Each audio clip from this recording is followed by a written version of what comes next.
Welcome back, Nick. This Comic Corner, Classic slash Non-Classic. This episode number 957 and Doubleshot number 851.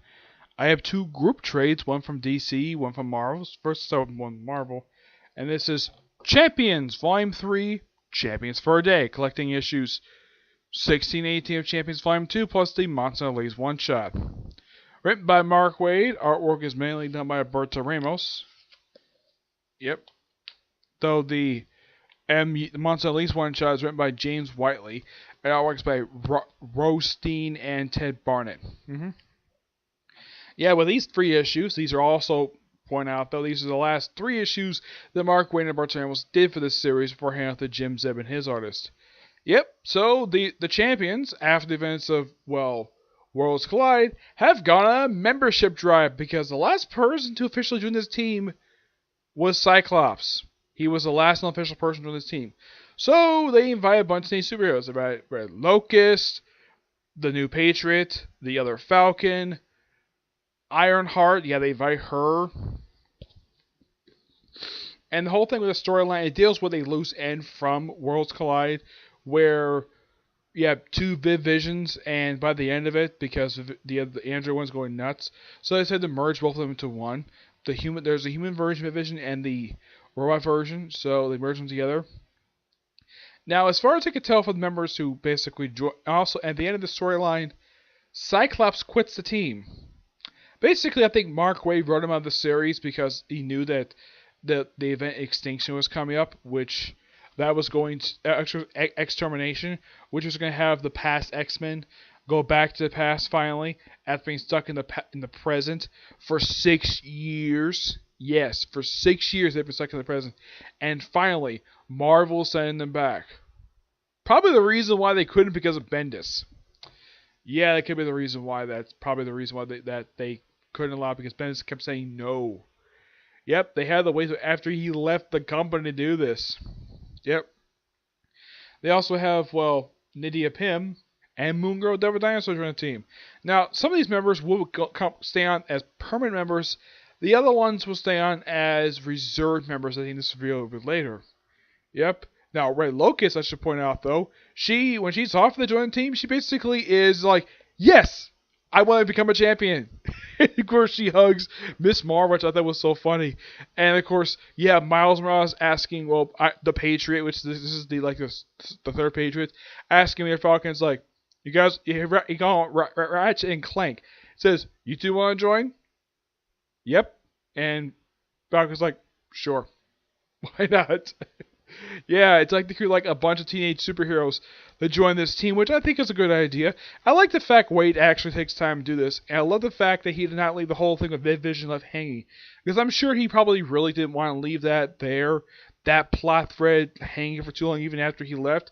Probably because he made a mistake that with Hulk when he left that book, and he left the plot thread of who killed Bruce Banner. He left out the Gary Duggan to wrap up that loose end, so he did not want to make the same mistake twice. So yeah, he wrapped the whole thing of Division up, and that's pretty much the last of that. This overall was really good. I do recommend people fans up Champions. Yep. But mostly the whole thing with what happened in the previous storyline, Worlds Collide, that's what it's beginning, but it doesn't drive the storyline itself. Mainly just the Champions go on membership drive. And Red Locust stays in the team, but when the book gets relaunched, #1, after the new writer came in the book, after 9 issues of writing it, gets started #1, and Red Locust becomes simply the Locust. I'm not sure why they dropped the name Locust for it. It's particularly very bizarre. Yeah. But, okay, now final thoughts on this particular run. This run was good, despite being very brief. It was only about 2 years this run lasted for. And even took time. Waid took time to have a crossover with Avengers. I'm sure from his perspective, he really wanted to do this because he started Champions, so why not do crossover Avengers? Okay, fine. Even though this was started in the wake of Civil War 2. But when this series first started at least a few years ago, Civil War 2 had not wrapped up yet. Nope, it had not. Yes, and Waid, basically, the reason why he released at that point, despite the fact Civil War 2 is that it did not finish up yet. Well, the book has 72 miles delay, but the book took so freaking long to come out. So he's like, okay, I'm not waiting till this book is coming out to release my. I'm not gonna wait. I'm not gonna sit on my hands and wait for Civil War 2 to finally finish up, even though this book is after Civil War 2. Though, lucky enough, I can at least appreciate him not spoiling the ending of Civil War 2. Thank God for that. Yep. So he just has this brief run. The lineup is actually really good when it starts out. I mean, the whole thing with Cyclops joining the team. Oh, I forgot to mention this. On the cover, now it was suggested that Spider-Gwen could join a team. She's mentioned, but she does not make a physical appearance in the comic book. Nope. Also, I love this. The fact in the final issue of Mark Waid's run is that the artist actually did a callback to the first issue of the run with this. Let's see if I can find it. Yeah, it's the cover for issue 18. It's by far a really good idea that Humberto Ramos did this for basically his and Wade's final issue.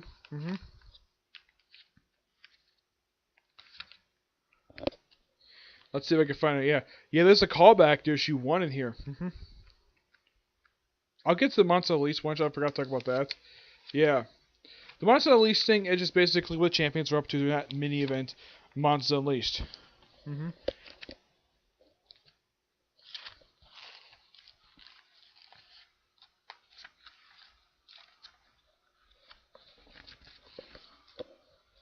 Here we go. Yep.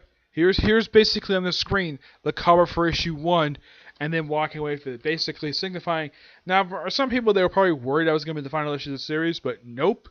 And I remember there was an article that came out, I believe it was last year, because of the cancellation of certain titles, that people thought Champions would be out next, because Marvel had been axing a lot of titles last year, and people were worried that this book would be on the chopping block next. And according to Wade, this is before he left the book, he said, no, the book is not being canceled at all. The book did get restarted to number 1 at issue 27 for some strange reason, but he said the book would not end. It was not going to get canceled for any reason. And technically the run did end, but the book itself wasn't canceled. I appreciate the fact that he actually does care about the book, despite the fact at that point he was going to leave the book anyways. I appreciate how he actually does care about this team, and the fact that he loves writing these characters. Yep. And the book itself did have a couple issues of the book have a tie-in to Secret Empire. A tie-in that really meant to almost nothing. It's just a team looking for Miss Marvel, who basically was captured by S.H.I.E.L.D., well, Hydra, because she's inhuman. Yep, because she's inhuman. Also, like, the whole thing with...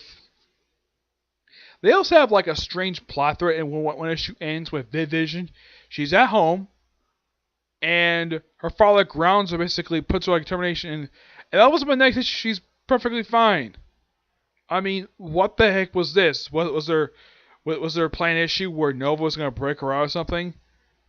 There was nothing. It's like you ended on a random cliffhanger and you don't resolve it. It's the only time the whole run I basically was so put off by this particular run.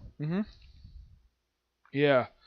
But 18 issues, I'm sure he probably thought that was enough. But the book is still continuing this very day. It's been publishing now for about 3 years, which... You gotta at least appreciate the fact you have a book lasting that long. Though, I do heavily disagree with basically hitting the reset button in the series right after issue 27. I mean, I kind of thought that Marvel was going to stop this. And my guess is Marvel will do one more relaunch of some certain titles. Number 1, because they just feel like it. Yeah. And that's all pretty much I gotta say about that. But this is still a great series, and I'm looking forward to my hands on the first trade that collects Jim Zeb's run for the book. Yeah, those know Jim Zeb is. He's a very good writer, very underrated. He's not very well known. He did write a few issues of Avenging Spider-Man. He also wrote some issues of Savage Wolverine, the issues where he teamed with Electro and Spider-Man to take on a resurrected version of Vanessa Fisk. I'm trying to think, he wrote a few other books, but he's not very well known, but he's a fantastic writer. I love his work. I kind of wish he got a chance to write a solo title for Elektra, but he's so far never done it. Alright, so now moving on to The Outsiders, Volume This is Volume 5, The Good Fight.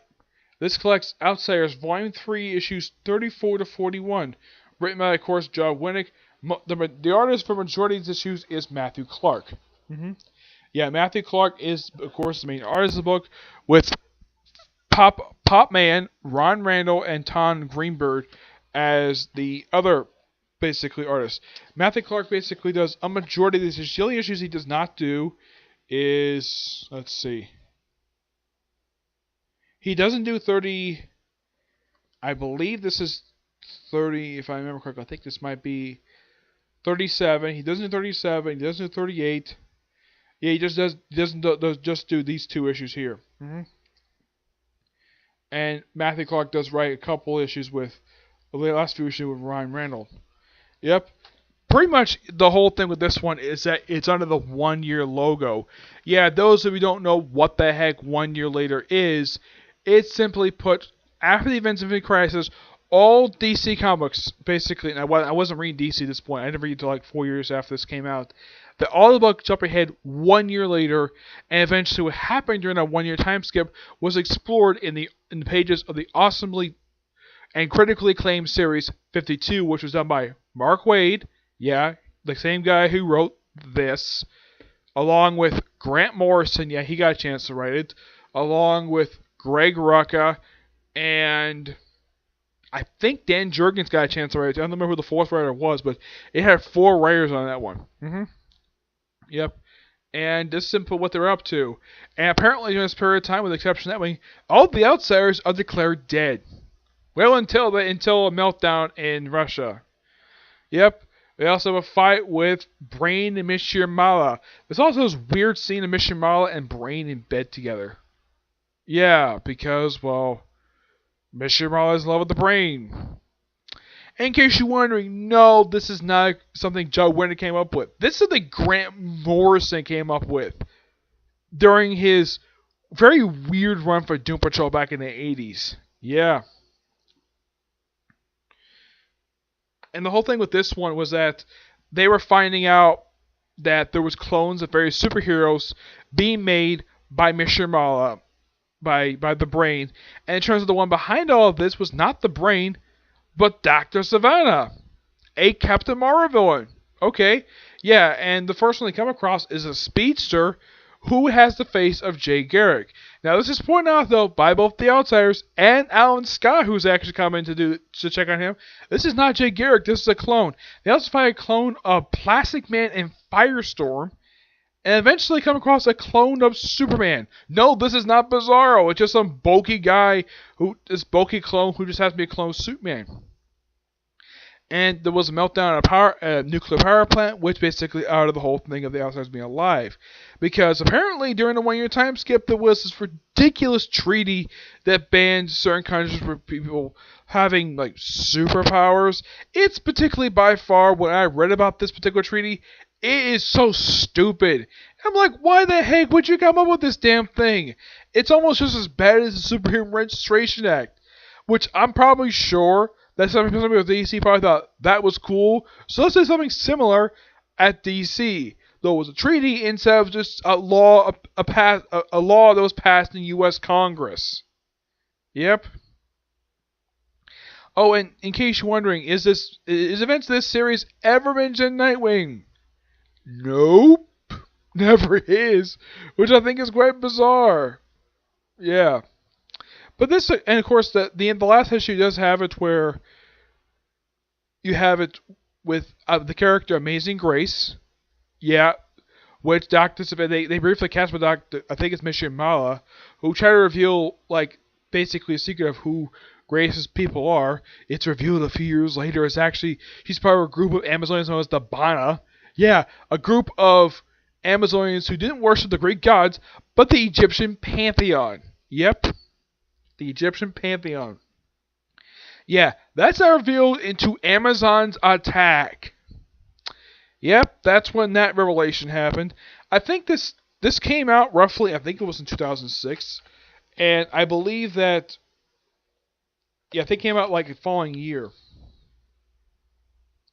Yeah, I think that I read Amazon's Attack is awful. really bad. The only thing that's good about this is artwork. Yeah. But this book is really good. I give this book roughly a 9.5 out of 10. Now, right after this, they do have like an arc that comes right after this, where they tap a loose end from Green Arrow, from Joe Exxon for Green Arrow, and then of course they have the crossover with the Outsiders, that with Checkmate, which they're mentioning here, and then we have the stuff that leads into the relaunch of the Outsiders title as Batman Outsiders, with Chuck Dixon take over the writing of the book, and Dixon himself, he loved doing the Outsiders. It's sad though his run was so short. Yeah, he's only in the book for about 10 issues. And then he left for some reason. I have no idea why. So yeah, that's particularly it for this particular review. I have 2 more videos coming today. A review of the newest double episode release for Dragon Ball Super. And of course, the newest episode of Boruto. Yep. But do see you next view. Bye.